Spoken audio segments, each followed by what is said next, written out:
A disappointing draw.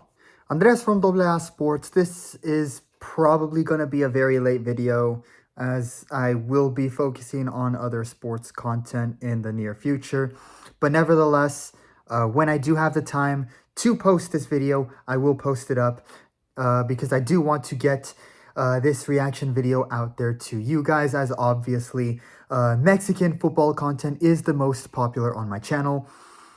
And there are a lot of things to break down as they enter their November matches for the CONCACAF Nations League quarterfinals. So let's talk about this. On October 12th, the Mexico national football team played a hybrid friendly against Spanish club Valencia in Puebla, and they ended the game in a draw after losing a 2-0 lead. While not a loss, this was a massively underwhelming result, especially for head coach Javier Aguirre, and it was one that was disappointing because it was the same people, or specifically same person, that made awful mistakes that cost them the win in this game. The offensive front played great, but the midfield fell back and tried to help out the defense, only to be a liability. It was a rough result, and with Mexican fans already beginning to protest in terms of even wanting to attend the games, the end result just made this even worse. Final score in their first of two matches in October against Valencia, 2-2. Here were the team's grades for this game. Goalkeeper, C-. Raul Rangel had one save, but also conceded 2 goals. On the second goal, Dani Gomez rolled the ball into the net past him, and it's those shots that roll past that look the worst. However, I will cut him some slack given on that ugly second goal conceded. Most of the blame is on Charlie Rodriguez, who stood there and watched Gomez receive the cross into the area and shoot, while he literally just stood there. We'll talk about Charlie later. While neither goal, especially the second goal, were his fault by any means, it also was not an ideal performance, and Tala also has not looked convincing at the national team level. Ochoa, Malagon, and Alex Padilla, who's playing for Bilbao right now, all look better in form and more convincing than him so far. In fact, it probably would have been much better to call up Alex Padilla and have him start in this game against Valencia. Center backs, B-. Orozco and Montes were the two starting center backs, and they had a solid first half. In the second half, as the team tried to adjust and the midfield fell back to help the defense, that was when they started to just look lost. Montes ended up giving Dani Gomez too much space on the counterattack, resulting in the first goal. Outside of that, he was good, but that first goal gave too much space and it was costly. Wingbacks, C-. Jorge Sanchez was not great or awful because he had, frankly, a non-existent performance in the game. At the national team level, he has been a mid-tier right back at best. And with Rodrigo Huescas and Julian Araujo in form at their European clubs, he is not good enough and should not be called up going forward, in my opinion. As for the left back position, 21-year-old Brian Gonzalez was the starter in the game. He was unable to clear a cross into the box that led to the assist that Thierry Correa gave for the second goal. While it was his first time as a starter, and that can bring pressure to a young player like Brian, even in the calmer moments of the game, he didn't look like the best left back for Mexico. Both wing backs looked mid-tier at best and were not convincing. In my opinion right now, Gerardo Arteaga is clearly the best left back for Mexico right now, and Omar Campos also looks much better than Brian Gonzalez. They should be called up for the Nations League quarterfinals instead for the left back spot, in my opinion. Midfielders, D-. Luis Romo didn't try to exploit any open space in front when he had the ball. And Charlie Rodriguez gets an F. Individually, he gets an F. Charlie Rodriguez was once again the worst player on the field for Mexico. Charlie stood there and watched Gomez receive the cross into the area and shoot. While he just stood there, he didn't try to jump in front or stick a leg out to somewhat try and block the shot. He just watched Danny Gomez shoot and score. Charlie is truly the worst player I have ever seen in my lifetime for La Selección. His lack of creativity, his awful ball skills, and zero ability to defend single-handedly cost Mexico the win in this game. It was, with him on the field, it was practically an 11 versus 10 out there. He should have never been on this roster, and why he is still being called up is frankly beyond all of us. And it makes me wonder if Charlie is a federation decision or something Charlie is doing behind closed doors. Aguirre needs to tell us. He needs to explain this to us and make this make sense. Why is he being called up when no other coach for any other national team would call this man up? Like, what is it going to take for him to not be in the roster for his abysmal performances? And you wonder why some fans are beginning to hope he sustains a major injury. Because at this point, if a major injury is the only way for him to not be called up, so be it, right? If that's what it takes to finally get a new midfielder an opportunity, a new midfielder that's better than him to finally get their chance to shine for Mexico, maybe an injury isn't that bad, but it sounds terrible to say, but like, at this point, with how bad he is and how we keep continually deciding to call him up, a side of me does hope he gets hurt, as bad as that sounds, just so a new player can finally be called up and we won't have a liability in the midfield. I would rather go with the unknown in a new player than what we know in Charlie Rodriguez right now.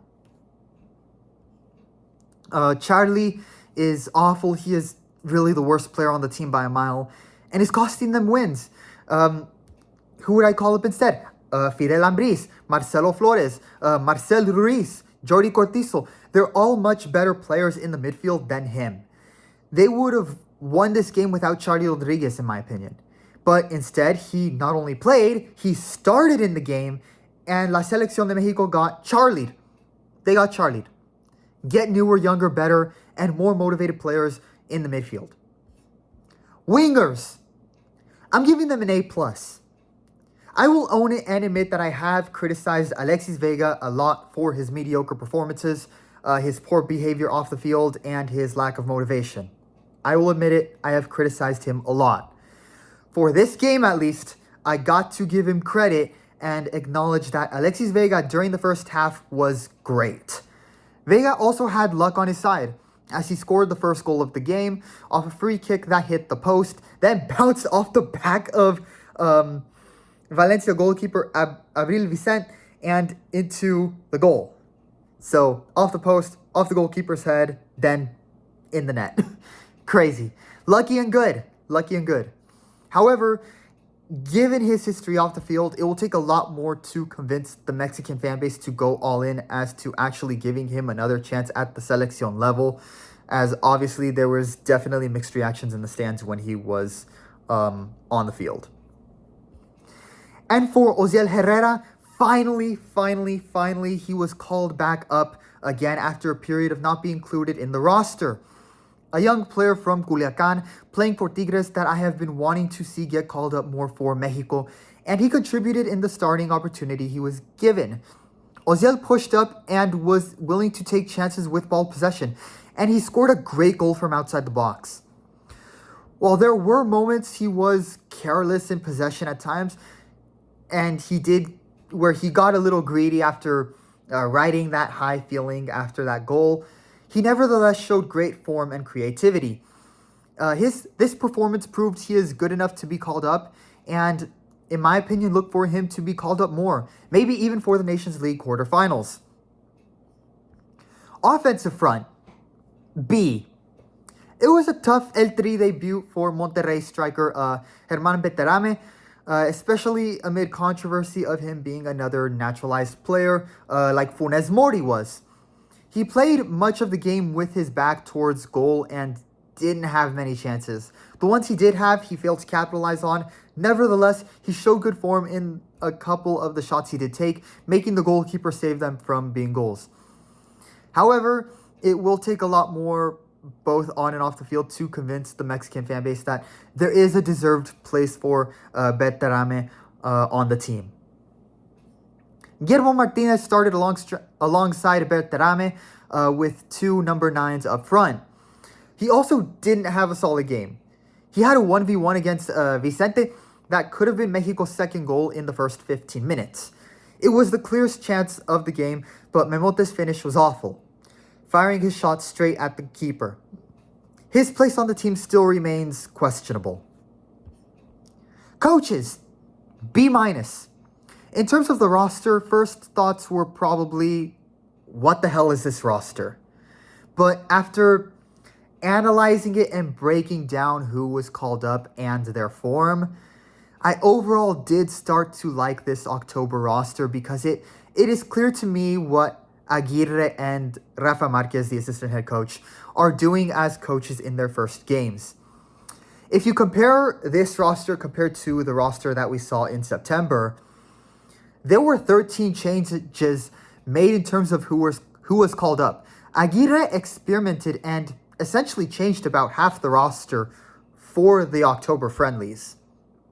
I actually like that. I mean, think about it. When did we see that under the last three coaches in Coca, Lozano, or Tata Martino? Under them, we were lucky just to see 2 new players on the roster. So I like that Aguirre is experimenting and giving newer players chances and seeing what he has to work with and build the team around. However, and I give a B- grade because I don't think he was entirely perfect in this goal, because how do you make 13 changes to the roster and Charlie Rodriguez isn't one of those 13 changes? Again, Aguirre, explain that to us. Make that make sense.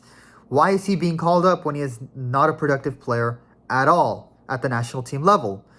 I also disagree with Marcelo Flores not being on the team, especially when he wasn't given playing time in the last window. He really hasn't been given a fair opportunity, Marcelo.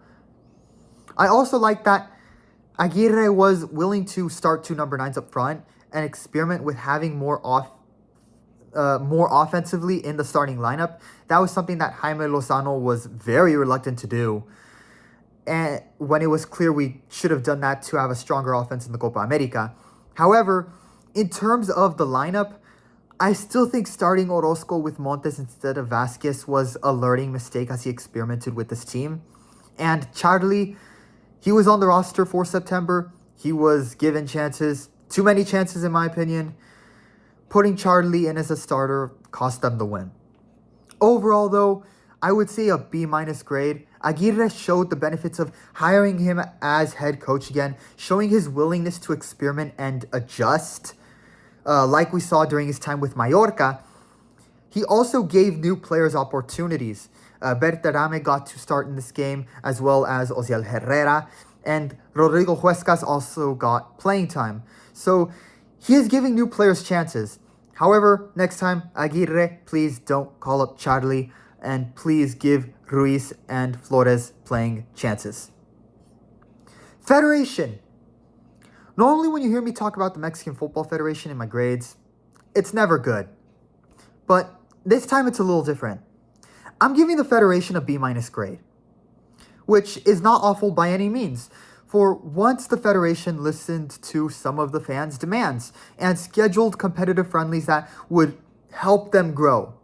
They tried to schedule a match against the European national team, but with the UEFA Nations League games, it fell through. So instead of having another partido molero, as Mexican fans say, they decided to schedule a game against a competitive Spanish club in Valencia. They also held the game in Estadio Cuauhtémoc en Puebla instead of in the US like we have seen over the last few years.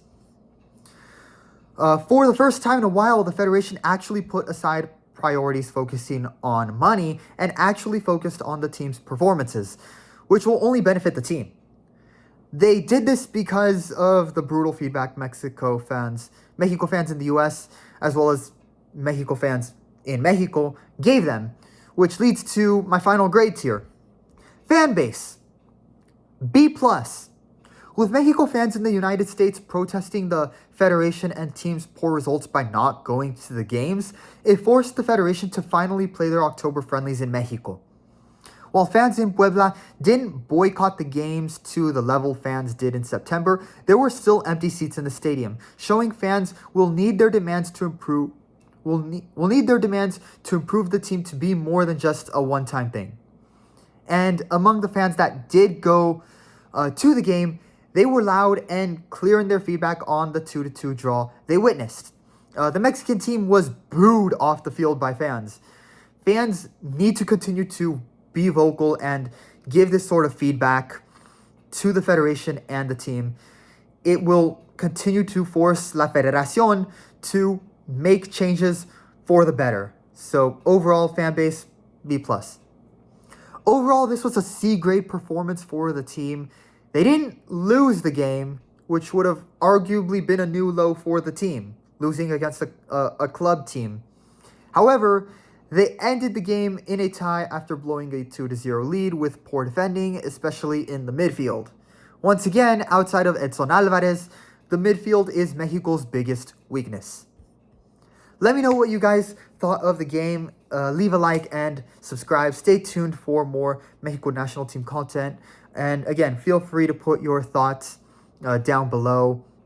Who do you think was the best player in this game? Who do you think was the worst for Mexico?